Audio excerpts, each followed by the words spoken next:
여러분, 뱃살 때문에 고민이신가요? 혹시 그 뱃살이 당뇨, 뇌졸중, 심근경색, 심지어 암까지 부른다는 사실 알고 계셨나요? 네, 맞습니다. 바로 내장지방 때문인데요. 오늘 이 무서운 내장지방의 정체와 확실하게 빼는 방법, 속 시원하게 알려드릴 테니 끝까지 꼭 시청하셔야 합니다. 안녕하세요. 여러분의 건강지킴이 골든알파입니다. 최근 발표된 여러 학술 자료와 리포트를 저희가 종합적으로 검토해보니 특히 우리 시니어 여러분들이 꼭 아셔야 할 내장지방 관련 중요한 정보들이 많았습니다. 그래서 오늘은 굶지 않고 건강하게 특히 이 내장지방을 효과적으로 줄이는 방법에 대해 좀 집중적으로 파헤쳐보겠습니다. 네, 반갑습니다. 내장지방 이게 단순히 그냥 보기 싫은 살 정도가 아니에요. 우리 몸 전체의 건강을 좌우하는 아주 핵심적인 문제입니다. 왜 위험한지, 또 우리가 흔히 아는 그 피하 지방과는 뭐가 다른지, 그리고 가장 중요한 거 어떻게 관리해야 하는지 오늘 그 핵심만 명확하게 짚어드리겠습니다. 좋습니다. 그럼 먼저 도대체 내장지방이라는 것이 정확히 뭔지부터 알아야 할 것 같아요. 이게 배를 이렇게 만져보면 잡히는 살하고는 좀 다른 것 같던데요. 네, 정확히 보셨습니다. 그 손으로 잡히는 물렁한 뱃살 있잖아요. 그건 피부 바로 아래에 있는 피하 지방이고요. 반면에 내장지방은 배 안쪽 깊숙한 곳, 그러니까 뭐 위, 장, 간 같은 주요 장기들 사이에 이렇게 끼어 있는 기름 같은 지방입니다. 장기 사이예요? 네, 눈에 잘 보이지도 않고 손으로 잡히지도 않죠. 근데 건강에는 훨씬 더 치명적인 영향을 미칩니다. 보통 남성분들은 허리둘레 90cm, 여성분들은 85cm 이상이면 내장 지방이 좀 많구나 이렇게 의심해 봐야 합니다. 그렇군요. 보이지 않으니까 더 위험할 수도 있겠네요. 근데 이런 내장지방은 왜 자꾸 쌓이는 걸까요? 그냥 많이 먹어서 그런 건가요? 물론 칼로리를 너무 많이 섭취하는 게 주된 원인이긴 한데요. 특히 중요한 건 그 정제된 탄수화물이 있잖아요. 흰빵이나 면 종류, 달콤한 음료수 같은 거요. 단 거요? 네, 그런 단순당 섭취가 문제입니다. 우리 몸이 쓰고 남은 에너지를 지방으로 저장하는데 이 피하 지방 창고가 어느 정도 차면요. 그 다음부터는 이제 내장 주변에다가 지방을 막 쌓기 시작하는 거죠. 그렇군요.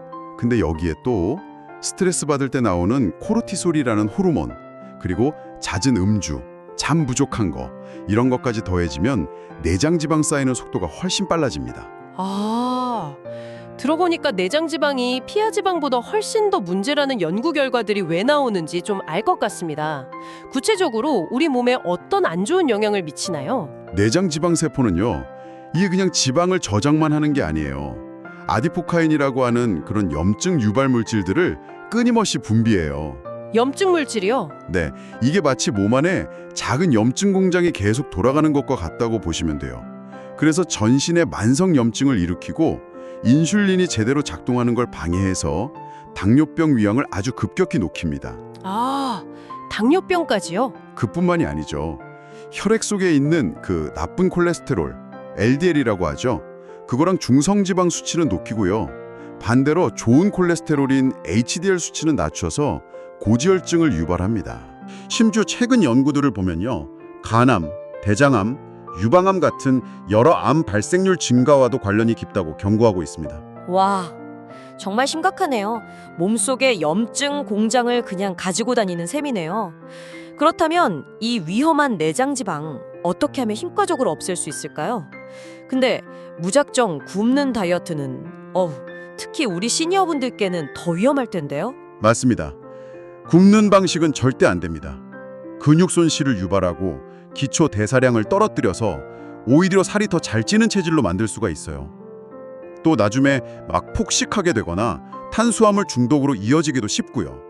핵심은 무엇을 그리고 어떻게 먹고 또 어떻게 움직이느냐에 있습니다. 네. 식단부터 좀 말씀드리자면 탄수화물을 무조건 피할 필요는 없어요. 다만 그 종류랑 양을 현명하게 선택해야 합니다. 흰쌀밥이나 빵, 면 대신에요. 잡곡밥이나 현미밥 같은 통곡물을 드시는 게 좋고요. 밥량은 평소 드시는 것의 한 2~3분의 1 아니면 절반 정도로 줄이는 것이 좋습니다. 밥량을 좀 줄여야겠군요. 네, 특히 가루 형태의 탄수화물, 그러니까 밀가루 음식 같은 거는 혈당을 너무 빨리 올려서 지방으로 전환되기 쉬우니까 좀 주의하셔야 하고요. 동시에 기름기 적은 살코기, 예를 들면 닭가슴살이나 소고기 우둔살 같은 거요. 아니면 등푸른 생선이나 흰살 생선, 콩, 두부, 달걀 같은 좋은 단백질을 몇 끼니 챙겨 드시는 게 중요해요. 한 손바닥 크기 정도요.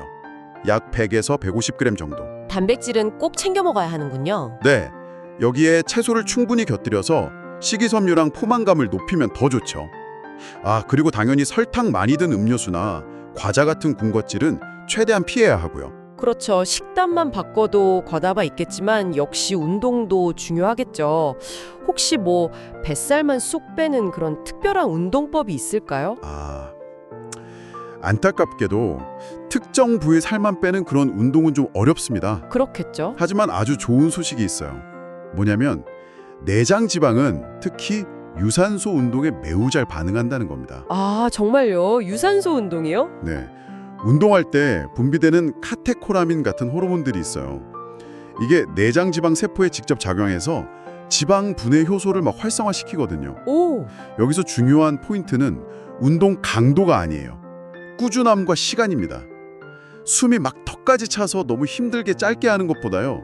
약간 숨은 차는데 옆 사람이랑 뭐 대화는 가능한 정도?